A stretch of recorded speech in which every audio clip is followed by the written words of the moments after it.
Assalamualaikum warahmatullahi wabarakatuh. Jadi, di sini saya membuat media pembelajaran papan cerita Timun Mas. Ini adalah tugas pengembangan bahasa Indonesia yang diampu oleh dosen Ibu Dr. Rina Heriani SPD MPD. Perkenalkan, nama saya Nisrina Destiani dengan NIM 2202882, program studi PGSD, Fakultas Ilmu Pendidikan Angkatan 2022. Baik, seperti yang sudah saya katakan tadi, saya membuat papan cerita Timun Mas. Di sini ada beberapa papan, yaitu ada 5 papan yang berisi 5 latar. Ini adalah latar-latar dari Timun Mas. Nah, latar yang pertama itu ada rumah Borondo. Latar yang kedua itu terdapat latar sawah dan ladang. Latar yang ketiga itu ada rumah Buto Ijo. Latar yang keempat ada gunung dan sungai. Dan latar yang terakhir ada hutan. Oke, di sini juga ada beberapa tokoh yang ada di cerita Timun Mas, yaitu Pertapa Tua, Borondo, Buto Ijo, Timun Mas. Dan di sini juga terdapat aksesoris, yaitu timun yang berisi timun mas, terasi, timun, garam, dan jarum. Di sini sudah terdapat semuanya di dalam media pembelajarannya, dan sudah dilengkapi juga cara penggunaan media pembelajaran yang saya buat.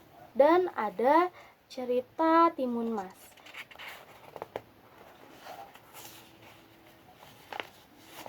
Media pembelajaran yang saya buat itu untuk materi cerita rakyat di kelas 2 fase A. Cara penggunaannya dengan menggunakan permainan role play atau bermain peran.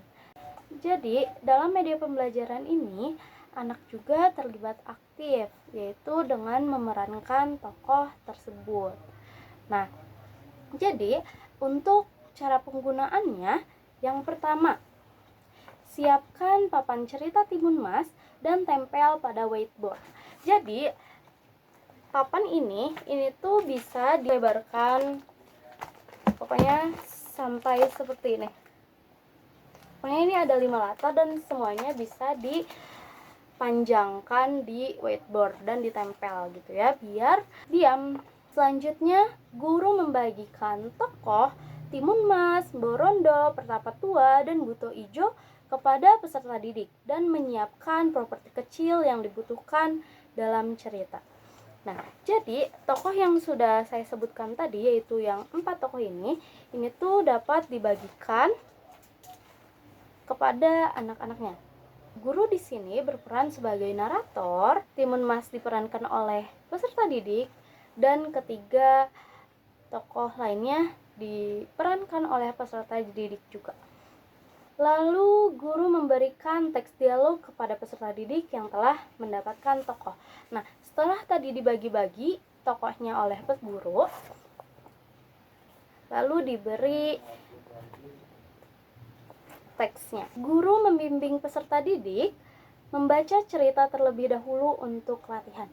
Dikarenakan ini masih kelas 2, jadi guru juga harus membimbingnya terlebih dahulu bagaimana cara bermain peran, bagaimana membaca dengan ekspresi atau dengan intonasi yang pas sesuai dengan dialog yang dia perankan. Jika peserta didik masih kebingungan, guru bisa memberikan contohnya melalui video YouTube cerita rakyat Timun Mas dan mengajak peserta didik untuk menontonnya dan beritahu kepada peserta didik bahwa ini adalah contoh cerita rakyat Timun Mas dan nanti kalian akan menjadi tokoh di cerita tersebut. Seperti itu. Setelah menonton, guru mengajaknya kembali untuk membaca teks Timun Mas dan latihan beberapa kali. Selanjutnya, setelah latihan, peserta didik bisa langsung mempraktekkannya di depan. Nah, tadi si papan ini sudah ditempel di depan kelas atau di whiteboard. Lalu peserta didik bisa memainkannya di depan gitu.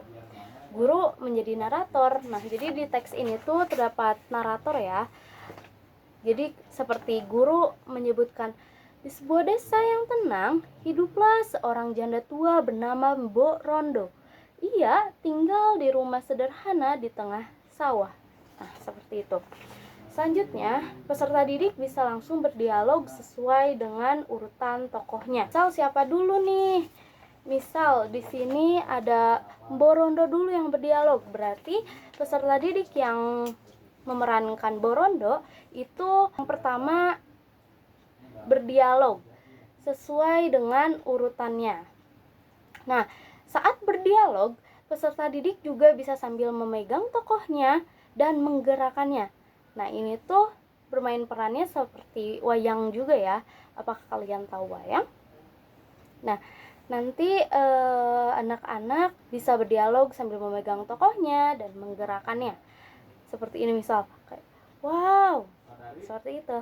Selanjutnya, peserta didik juga dapat berpindah-pindah latar, rumah, Mbak Rondo, gunung, tempat beto ijo, dan lain-lain, sesuai dengan ketentuan dialog tersebut di tempat mana. Di dialog ini atau di cerita ini itu terdapat tanda merah. Ini tuh tanda merah ini artinya berganti tempat. Nah, di sini ada rumah Mbok Rondo. Berarti dialog itu dilaksanakan di latar ini. Nah, selanjutnya itu kalau ada merah lagi berarti harus berganti tempat.